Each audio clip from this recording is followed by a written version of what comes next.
Hello and welcome to the South African Civil Society Information Service. I'm Fazila Farouk, not coming from Johannesburg today, but coming to you from Sao Paulo in Brazil. I'm in Brazil attending a conference on how to build sustainable democracies, and this conference is being hosted by the Frederick Ebert Foundation. On the sidelines of the event, I caught up with Jan Kreutz. Jan is going to talk to me about the crisis in the Eurozone. Jan Kreutz is a policy advisor for environment, social and employment in the Party of European Socialists. Now Jan, as South Africans we've been following the Eurozone crisis fairly closely. Our media has been reporting on it fairly consistently. We're very interested in how things are developing in your part of the world. We're particularly interested in hearing more about the austerity measures that we're hearing about that are being imposed on Greece. What's the impact on Greece and on Europe in general? We'd like to know a little bit about Greece's position in the Eurozone. I understand it's very fragile at the moment. Some people are calling for it to be ejected. And we'd also like to hear, seeing as you come from the Socialist Party, what you think of these austerity measures, what you think would have been appropriate measures, and what you think could be alternative solutions to the ones that are currently being presented. Yes. I think we're not talking only about the euro crisis as such. I think we're talking about something much bigger. We're talking about a crisis of the economic model that we have seen over the past decades. And I think what we see here is especially a social and employment crisis. We now have nearly every month the highest unemployment ever in history in Europe. And we have a higher poverty rate than we ever had before. We still have massive economic problems, especially in countries of the south, but also in the new member states that joined the European Union some years ago, which stopped to catch up to the level of well-being that we have in the rest of Europe. So we have a very multidimensional crisis that doesn't not only concern the euro, but concerns a lot the people and the everyday life they have. And when we speak about the euro crisis as such, we have to rather speak about a refinancing crisis. Because it's not that the euro as such is in trouble, but countries have a problem to finance their economic activity, to finance their national budgets, which again is partly due to the nationalizing of private debts. Which are the countries most affected by this? The countries most affected at the moment is of course Greece, which we hear a lot about, but it's also Spain, which is one of the next countries to be in the headlines, already is in the headlines. We have massive problems in Portugal, in Italy, we have problems in Hungary, and there might be some more countries in the future. So it's not an issue that concerns Greece alone, but due to some problems, especially in the debt crisis in Greece, Greece is the first country that has been hit very hard. And it's also the first country that has been rated by the international or by the American rating agencies as having less economic value than any of the African countries, for example, like Congo or South Sudan, to just make a comparison, have a higher rating than Greece as such, which also shows a bit the absurdity of this debate of saying that Greece is not able at all to compete economically. You spoke about austerity, and I think we have here a problem that, while of course it's true that we have a problem of too high debts in many countries, and it's necessary to reduce these debts because we cannot live on the expenses of future generations, we have to think about what's the best way to get there. And the austerity that has been implemented in many European countries, especially in Greece, but also now in Spain, is the wrong way forward.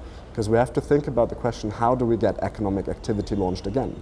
How do we especially fight unemployment? How do we fight youth unemployment? Greece and Spain have more than 50% of youth unemployment. That's more than every second young person has no job whatsoever. And out of the remaining young people in jobs, less than half have good jobs with an unlimited contract with a decent salary. So we have a huge problem of getting the economy going again. And only if we get the economy moving, if we get unemployed back into work, we can actually fight deficits. Because if we continue to have lower and lower taxes because no one is working, if we have higher and higher unemployment benefits going to the people that have no chance to work on the labor market or to be integrated in the labor market, and if we have less economic activity, we will never be able to balance the budget. So we as a party of European Socialists, other than the conservative majority which we have in Europe at the moment, we propose to look at a different way. We look at investments. We think, how does the economy go forward again? We have to create new jobs. And we have to do that smartly. We don't have to just throw money at people. but we have to enable people to be better skilled. We have to create jobs where in the future jobs are needed. That's especially the green economy, renewable energy, energy efficiency. That's the health sector where many people can be employed and have to be employed in the future. And that's the ICT sector where also a lot of potential for job creation is available. So if we manage to invest in all these areas, if we manage to educate people much better, then we also have a chance to fight the unemployment crisis in Europe, and that's the only way that we ever get over the debt crisis we have at the moment. And what you're saying is that the austerity measures are not job-creating measures, basically? No, the austerity measures are the opposite, and that we see very clearly in Greece by forcing the country, first of all, to sack people in the public sector. Of course, you have more unemployed. By reducing public investment, you have the same effect, that you have more people that leave or have to leave the labor market, that are kicked out. We have a similar tendency now that the Conservatives try to weaken labor market protection, so to make it easier for companies to fire people, which of course immediately results in people being fired, because that's the whole point of the measures. So we see more and more people leaving the labor market and being basically desperate, being at home, not knowing how to move forward. So we have to think much more how we can use active labor market policies, which is one of the very successful models that has been done in the Scandinavic social model, which is a bit a role model in Europe. They have used active labor market policies, creating jobs, ensuring that every job that is, every vacancy that is there is filled with a capable and qualified person. They help people to upgrade their skills, and they help people to remain active. They try to have very short periods of unemployment instead of just accepting the fact that unemployment exists. So this is one of the crucial measures that needs to be done. And we are not speaking, when we say austerity is the wrong way forward, we're not speaking about new debts. We believe that there isn't enough money available in the world. It's a matter of redistribution. And we have to move through new incomes. If we would introduce a financial transaction tax, for example, that's 0.05% of taxes on every financial activity, such as trading of stocks on the market. If we would introduce this 0.05% tax in Europe alone, we would generate 200 billion euros of income annually. And that money could be used very well to create the new jobs, for example, in the green economy. But we can also work a lot with making our tax systems more progressive. And what is the appetite amongst the leadership, current leadership in Europe, for this progressive taxation system and for these reforms that you're suggesting? We have an ideological battle here. The Conservatives and the Liberal parties, of course, do not believe in this progressive taxation because it's not the neoliberal model that they have been advocating over the past decades. So they often have introduced flat rate taxes, especially in the Eastern European countries, where everyone pays the same rate of taxes independent of the income. Whereas we believe progressive taxes, which is the opposite, have to be introduced. So the more you earn, the more taxes you have to pay. And especially you have to move from taxing labor to taxing financial income, because most people that have a lot of money in Europe don't earn it with their work, with their hard working force they use, but with capital. They either inherited from their parents or they made early with some financial deals. And we have to tax more the financial capital than we tax labor, which would also make labor force a bit cheaper and therefore more competitive. And maybe, as I mentioned, competitiveness, which is also a word used a lot in Europe lately. I think one of the major challenges is to look at competitiveness differently. Of course, whether the economy is competitive or not decides over the economic success of a country. But the competitiveness does not depend alone on the wage cost. That's a big mistake the Conservatives are doing in Europe. They try to reduce wages everywhere and think that this will increase the economic activity, but that doesn't work, because the less money you have in your pocket, the less money you can spend on the internal market. So the demand decreases and economic activity is going lower. So what you should do on the opposite is increase the money available for people. And we believe that instead of reducing wages, what we have to do is make people smarter. We have some calculations that for Europe in the next decades, 20 million people with low skills will lose their jobs, or 20 million low-skilled jobs will be destroyed, but 9 million highly skilled jobs will be created. So that means overall we have a problem with job creation, but especially we have a problem that the jobs that we will have in the future are higher skilled jobs. People need to have a better education than they have today. So we need to massively invest in education, in better training systems, And that will increase our competitiveness. As you can easily figure, Europe is not able to compete with China on the basis of the lowest wages. We can only compete on the basis of the best quality we produce, the smartest workers we have, and also workers which are socially protected and therefore are willing to contribute to the innovativeness of companies. And one last factor, and there I come back a bit to the discussion we had here today in Sao Paulo on sustainability. We have a good experience in Germany in increasing energy intensity or energy efficiency of production, and also raw material efficiency. So if you manage to produce the same car with half of the metal used than we did in the past, and with half of the energy produced than we did in the past, you manage to reduce the cost considerably and make that car much more competitive all over the world. And there are charts that in Germany, for example, the average product, only 25% of it is labor market costs, so the wage cost of the employee, whereas 40% are resource and energy costs. So if we manage to cut down on energy and efficiency, or like increase efficiency and cut down energy and raw material, then we manage to make our products cheaper, and that is the way we can compete with the rest of the world. Yeah, saving jobs and saving the planet. That sounds very idealistic, but it actually is the reality. We have done that in Germany, we are doing that in Denmark. In Spain there is a lot of movement in that direction. And that's really the way to go, that we just have to think how we produce differently in order, as you say, to save the environment, but at the same time manage to also be more competitive. It's not a contradiction, but it can work. So what do you think in the short to medium terms are the prospects for trying to achieve such goals? Is there space for it? Honestly, I mean, I'm from a party, so you will not be surprised of the answer. First, we as Social Democrats have to win more elections. We have not been so successful in the past years of winning elections. We have a very important election coming up in And what France. was the reason that you were not very successful in winning elections in past years? There are entire libraries written about that, and I don't think I can replace those libraries. But trying to speculate, I would say one of the reasons is that people in times of crisis look for stability. They don't like to change governments when a crisis is already ongoing. And also the conservative and liberals were pretty good in communicating that the problem was not really the economic model we have, which we believe is part of the problem, not the only one, but part of the problem.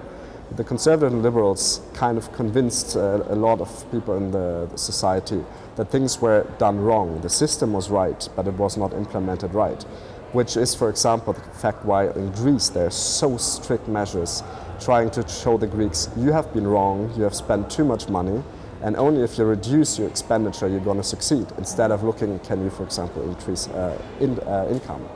So these are two of the reasons. Also, we have been swimming a bit on a similar tendency. Neoliberalism was very big in the 90s, and not all of our governments, of course, have been very carefully in using it. We have implemented some of the measures that have not been very successful. I mean, we admitted that it was the wrong direction. We tried to correct our policies, especially as a party of European socialists. We are very outspoken on overcoming austerity measures, moving towards investment for jobs, for social protection and so on. And I see a lot of acceptance on the side of economic advisors, of economic experts, even Joseph Stiglitz, who's a very respected economic expert. And he says what the European Union under the conservative governments is doing is wrong. No other continent is trying to move forward with austerity. Every other continent is moving forward with investments. China is doing so, and they have been very successful in doing so. Brazil is doing so, the United States is doing so, and I guess South Africa as well. So there's more or less economic, or not more or less, there's clear economic backing that what we propose is the right thing. But there's such a big ideological conviction or wrong thinking on the side of conservatives that they are not ready to accept that they have to change direction, that they have to think about a new economic model. And that's also linked to the role of financial markets. Financial markets have become stronger than politics in the past years. And that's very hard to admit, because first of all you have to explain as a politician why did you allow it. Secondly, you have to explain how can you overcome that. And you also have to admit that you're not the person deciding anymore, even though that is your role as elected politician. So one of the steps we have to take is also bring back regulation in the financial market. We don't think the financial market should stop existing. We don't see ourselves as an enemy.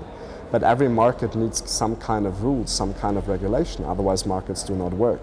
And that's even a very old economic theory.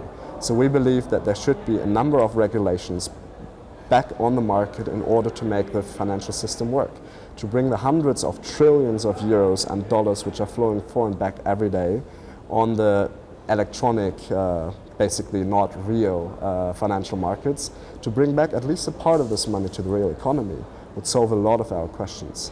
And we have proposed a lot of regulation linked to the activity of hedge funds, of private equity, in relation to the minimum guarantees of bank or the minimum capital requirements for banks and all these things. So I think there is still a lot of room for maneuver, considering how bad the crisis was, how strong these results were for the economy, especially for the ordinary people, for unemployment. We've done very little to overcome the real sources of this crisis. Well, thank you very much for joining us, and thank you for joining us today, coming to you from Sao Paulo.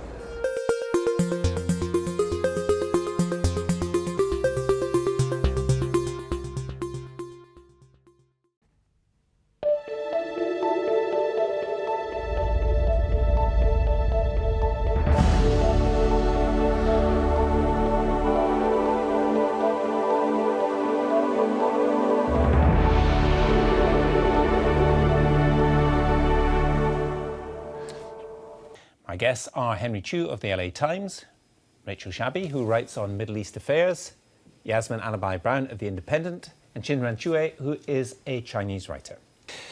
The horror of some 70 people suffocating in the back of a locked truck, their decomposing bodies found in Austria, brings home the desperation of hundreds of thousands seeking a better life in Europe. That human tragedy comes as the British government is forced to concede its plans to reduce net inward migration to fewer than 100,000 a year have failed, with the highest number of immigrants ever recorded. Can governments ever get a grip on immigration, or is it an uncontrollable, natural human impulse to pursue a better life, or save your life in the case of some people? I mean, admittedly, that's conflating refugees, migrants, and other terms. But it does seem that Europe, for all its riches, all its wealth, doesn't have a clue as to how to handle this. Yeah, I mean, I think, you know, it's really raising really serious questions about who we are, who we want to be, that this is our reaction, that all governments and officials can do is, you know, go on about border controls and net migration. And, you know, we're facing a massive humanitarian crisis, the biggest since the Second World War. People don't risk life. They don't risk death unless they're desperate for life. And the only possible reaction to this should be, you know, hello, welcome, how can we help? That shouldn't even be a debate. It's baseline. So that's one thing. But the other thing is that I think that governments, and especially in Europe, where there are demographic and economic issues, are being very myopic about migration as something that, you know, civilizations, countries, societies only grow with exposure to others, with exposure to other cultures and other different people. That's it. You know, that's how you get innovation. That's how you get growth spurts. That's how you get development. And to not recognise that, to not recognise the benefit of an influx of different kinds of people into your country just seems horribly short-sighted and narrow. There's been a lot of talk here and elsewhere about the pull factors, why people want to come. But actually the push factors are the ones that seem to be in the horrible case in Austria and those coming from Syria. That's what's moving people. They're being pushed. Absolutely. I mean, I think in terms of migration and immigration, just look around this table. I mean, how many of us are here in this country because of immigration, or in my case, growing up in the US? And this impulse to have a better life, of course, has been there since time immemorial. But now what you're seeing are people who are risking their lives in incredibly dangerous situations in order to do so. And you only do that when you're being pushed. And, you know, it's not simply because you want to have a better salary. It's because you want to live. But for all you've said and Rachel said, if you look at the opinion polls in Britain, immigration is seen as one of the top concerns that people have. So if you're right that we should just say, you know, who are we as a people? People are saying we don't want these people to come here. That's what they're telling the opinion polls. And, well, it's always interesting to know what these people means, right? I mean, I don't know. I've certainly not been on the receiving end of any bad comments from folks who said you shouldn't have come to this country, you know, so because they probably think I'm a productive person. And, no, because you're American. Yeah, there you go. So I think, you know, terminology in this has always been very vexed. Well, you know, I know you've had comments about it. Yeah. I get it all the time. But here is the thing. You know, what the Statue of Liberty says, right? You're the wretched. You know, the wretched Fired of poor Europe metals, masses. fled to America, went to Australia. And even now, white Europeans, or those with white ancestries in Europe, feel they have the right, the entitlement to go where they wish. You know, often for frivolous reasons even. And yet we are denying that basic human right to those who have no other option. I think it was 16 years ago that a group of Chinese people was found dead in the back of a lorry in Dover. I don't know if you remember this. Yes. Yeah. And I was so shocked by this that with Corinne Redgrave, the actor, we had a vigil for these people. And we just said things like son, lover, computer scientist, pianist, you know, to remind people. I wish we didn't talk in terms of numbers, that we talked in terms of people. These are people. And, you know, nobody leaves their homes if they don't have to. Actually, Germany is becoming the morally respectable, authoritative voice in all of this. Angela Merkel, what she said last week is what our leaders here should be saying. You don't follow public opinion. You actually try and challenge it and change it. Yeah. And what she did, I was so stunned that Germany is now becoming the moral nation while Britain is behaving in the way it is towards the people who... Babies are dying here, you know? And not just Britain. Yeah. Yeah, also for me is, you know, why I saw the news, 70 bodies died. Yes. And really shocked, include the woman, the baby. And I think that this is, Suffocated as well. and this is, should be, is a warning call to us, because if you see the people from all the refugees, they come from war zone, from Afghanistan, Iraq, Libya, and Syria. And actually from the fact is the Western society involved in those wars. And when the Arabic Spring started, everybody, I remember, in the Western media is so exciting about this. But end of the year, you see how many deaths. So I think maybe not just that we should treat them as human. Yeah, no question. Doesn't matter is the political view. And then another thing that's very important is we should think about our foreign policy. What do you make of the comments from the White House on Friday that this is destabilised? This is a product of not just a destabilised Arab world, but it risks destabilising Europe itself. I wasn't quite clear what the White House meant by that, but it's certainly they do, both in terms of the political backlash, because Angela Merkel did say various things this week, and she was booed. Yeah, but the thing is, I mean, it depends. This whole thing about you know, we've seen the rise of a far right in Europe and also a far left, and it's a reaction to austerity. So it depends how you frame the question. If you say to people, actually, you know, we don't have any money and migrants are coming here and undercutting you and taking your jobs and making life miserable for you, then of course people are going to panic about them. But if you say to them, you know what, it's not migrants that cause this economic crisis, it's banks. It's not migrants that cause this hardship, it's an ideologically driven austerity policy, then I think the answers will be very different. So I completely agree with this idea that you don't follow public opinion, you lead it, you create it, you inspire it. There are some really good people in this country who feel such shame about what's happening. They're taking goods to Calais in their own vans. A group of them near Gatwick, people who lived in that area, which is under stress, walked 95 miles in June, recreating the Pilgrim's Progress to show these people and their stories. I don't believe all British people are like this. I really don't. And Yasmin, you talk about numbers and how you prefer not to have numbers, but I think numbers can be illustrative. And when you think that, I think the UN put out yesterday that over 300,000 have crossed the Mediterranean to come to Europe this year. But you think of the millions of refugees that Turkey and Jordan have taken in. And Lebanon. And Lebanon, sorry, yes. And Jordan. Yeah, which far dwarf anything that this very rich continent, very populous continent, is willing to do. So those numbers, I think, really tells the tale. You don't really hear Lebanon going on about net migration and being swamped by migrants, do you? So. OK, let's...